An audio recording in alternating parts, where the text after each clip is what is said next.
нөмір бірінші фифер кім екен? Мүмкін мен шығар. Деп сөйтіп айтсам. Негізі мен футболдың бір қатты жанкүйерім деп айта аламын. Футболды кішкентай кезімнен көрем, жақсы көрем. Жақсы спорт түрі ғой. Ең алғашқы көрген әлем чемпионатым ол Италияда өткен 1990 жыл қателеспесем.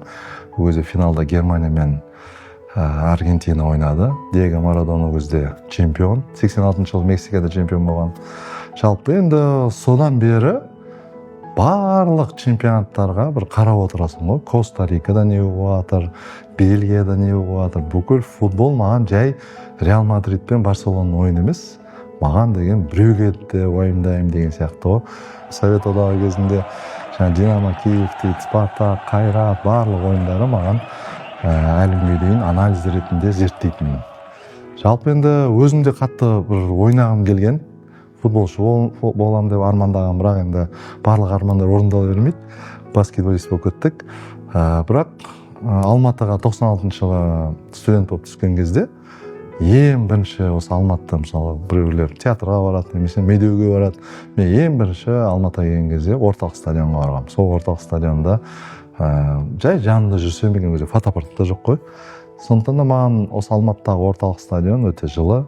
Кеше Реал Мадрид келген кезде енді кәдімгідей жылағым келеді, өйткені өте мықты жер ғой енді.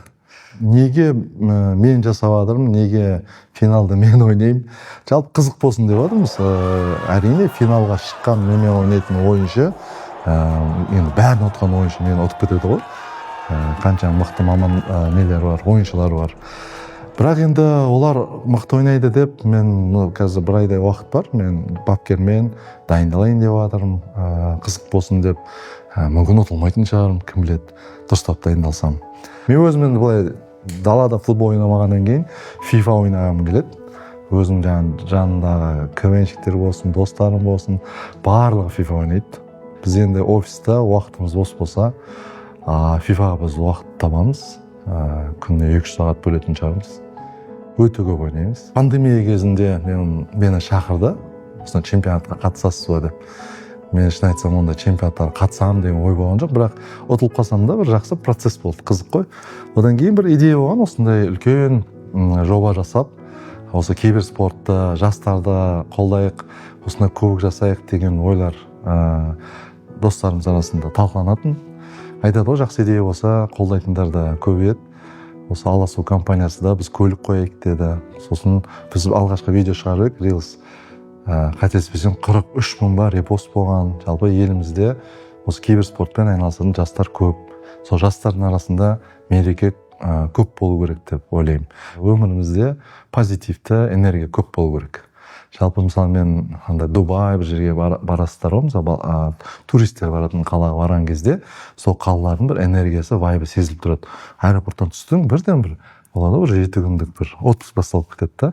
Сондай вайбты, сондай энергияны сақтап қалу үшін ондай қалалар көп қаражат, көңіл бөледі да. Мысалға үлкен концерттер жасайды, Формула 1 дейді, UFC дейді. Жалпы қалада 12 айда 12 кем дегенде 12 бір үлкен әлемдік жарыстар болсын, мереке болсын деп кәдімгідей сондай жоспар қояды деп ойлаймын.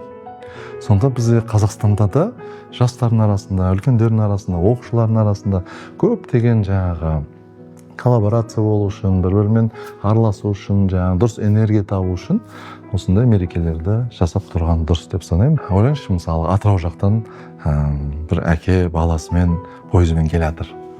Мықты баласы, ол баласына күнде жаңағы неше түрлі мотивационный видеолар қояды, жаңағы баламен жұмыс істейді, әке мен баланың бір несі ғой. Алматыға дейін серуендеп келеді, екеуі араласады. Сондай энергия болу керек елімізде деймін. Сондықтан да келіңіздер.